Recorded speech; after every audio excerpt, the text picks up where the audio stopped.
Assalamualaikum warahmatullahi wabarakatuh. Bagaimana kabarnya kalian semua?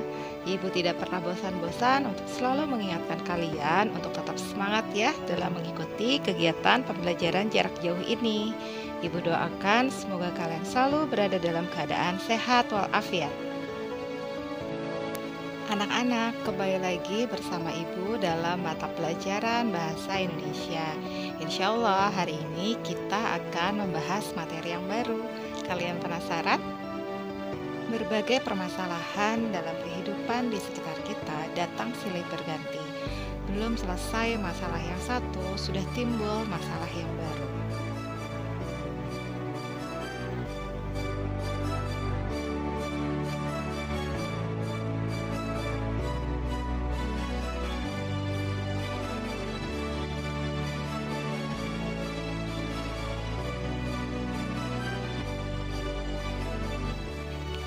Nah, apakah kita akan cuek dan bersikap tidak peduli terhadap permasalahan?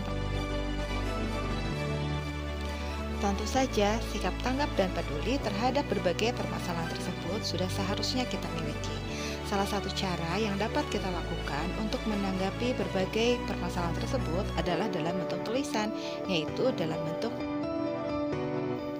Dengan teks tanggapan, kita dapat menginformasikan sikap tanggap dan peduli kita terhadap permasalahan yang terjadi, sehingga nantinya kita dapat mengubah pemikiran atau pandangan seseorang terhadap permasalahan yang sedang terjadi. Dengan teks tanggapan, kita bisa memberi pujian, kritik, masukan, sanggahan, terkadang disertai uraian atau pertimbangan baik buruk terhadap sesuatu yang sedang dikritik dengan kalimat yang objektif atau sesuai dengan data dan dengan bahasa yang santun walaupun isi tanggapan berupa kritik. Nah, anak-anak, jadi apa yang dimaksud dengan teks tanggapan itu? Teks tanggapan berisi pendapat, ide, atau gagasan terhadap persoalan atau problematika tertentu, disertai dengan referensi atau bahan rujukan dan data pendukung untuk menyatakan kritikan atau pujian sebagai salah satu bentuk apresiasi terhadap sebuah persoalan atau terhadap sebuah karya. Dengan demikian, dapat kita simpulkan bahwa teks tanggapan ini memiliki dua fungsi, yaitu fungsi yang pertama memberikan apresiasi dalam bentuk teks tanggapan pujian, dan fungsi yang kedua memberikan kritikan, yaitu dalam bentuk teks. Lalu apa yang membedakan teks tanggapan dengan teks-teks yang lainnya? Secara umum, teks tanggapan dipandang sebagai sesuatu yang bertujuan untuk mempengaruhi, membujuk, mendebat, menyanggah, dan sebagainya. Yang kedua, mengutamakan aspek persuasif atau ajakan.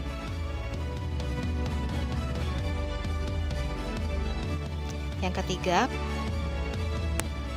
yang keempat, bagian resume disusun secara kronologis atau berurut. Berikut ini Ibu tampilkan beberapa contoh tanggapan dari berbagai situasi. Yang pertama, tanggapan berupa pujian, ditandai oleh pernyataan-pernyataan positif yang membesarkan hati orang lain. Contoh, Sungai Citarum sudah nyata memberikan kehidupan bagi jutaan manusia sejak lama. Aliran air sungai ini semula menjadi nadi peradaban. Sepanjang sungai menjadi pusat-pusat perkembangan budaya, tempat berbagai komunitas warga bertemu, saling tukar. Yang kedua, tanggapan kritik berupa pernyataan-pernyataan negatif atau celaan yang melihat kekurangan atau kelemahan seseorang atau pihak tertentu. Contohnya, peran Citarum semakin berkurang karena penghancuran wilayah sungai yang dilakukan oleh manusia. Kehancuran di sepanjang sungai ini mulai dari hulu, tengah, dan hilir. Manusia yang menghancurkan, manusia pula lah yang menderita akibat kehancuran itu. Yang ketiga, tanggapan berupa saran atau masukan, berupa pernyataan yang mengungkapkan jalan keluar untuk menyelesaikan sesuatu atau pernyataan untuk suatu perbaikan. Hal ini ditandai dengan penggunaan kata-kata seperti perlu, sebaiknya, atau seharusnya. Contohnya, Masalah air bersih sudah menjadi masalah dan akan semakin menjadi masalah berat ke depan bagi warga di Cekungan Bandung. Oleh karena itu, diperlukan sebuah langkah nyata karena permasalahan air yang menjadi kebutuhan utama akan merambat pada persoalan lain yang lebih rumit seperti sosial, ekonomi, politik. Yang keempat, contoh tanggapan berupa sanggahan yang berisi pernyataan penolakan atas suatu ide atau gagasan, akan tetapi disusun menggunakan kesan persetujuan. Hal ini ditandai dengan kata-kata tetapi, akan tetapi, namun. Contoh tanggapannya, pemerintah setempat sudah membuat regulasi yang tepat berkaitan dengan permasalahan air bersih warga di Cekungan Bandung. Akan tetapi, jika tidak ada langkah nyata dalam pelaksanaannya, maka regulasi pun hanya sekedar isapan jempol belaka. Mari kita perhatikan contoh teks tanggapan berikut. Bagi seorang guru, menghadapi siswa nakal sudah menjadi hal biasa, apalagi jika sebagian siswa di sekolah adalah laki-laki. Guru juga sudah terbiasa menghadapi siswa yang terlambat datang ke sekolah, tidak mengerjakan tugas, ribut di kelas, hingga tawuran. Pertanyaannya adalah, benarkah siswa seperti itu nakal? Saya tidak setuju jika mereka diberi label nakal. Di sisi lain, ukuran nakal siswa dari setiap guru berbeda-beda.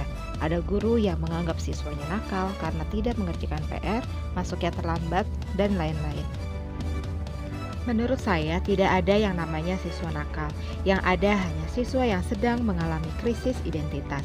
Adanya perubahan sosiologis dan biologis pada diri remaja menyebabkan terbentuknya perasaan dan tercapainya identitas peran. Pada dasarnya, kenakalan siswa terjadi karena siswa gagal mencapai identitas peran.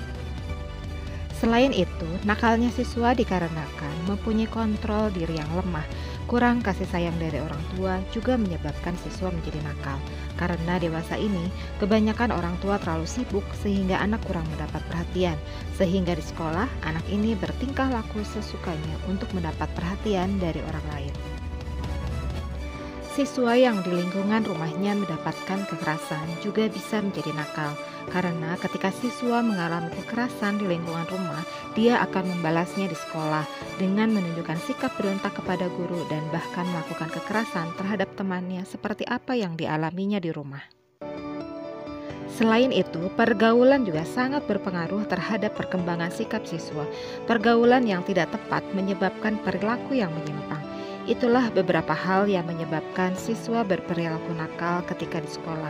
Ketika kita mengetahui penyebab siswa menjadi nakal, justru kita akan merasa iba. Maka dari itu, kita sebagai pendidik berhentilah memberikan label negatif kepada siswa. Setelah kalian membaca teks tanggapan tersebut, dapatkah kalian mengidentifikasi informasi berdasarkan pertanyaan-pertanyaan berikut?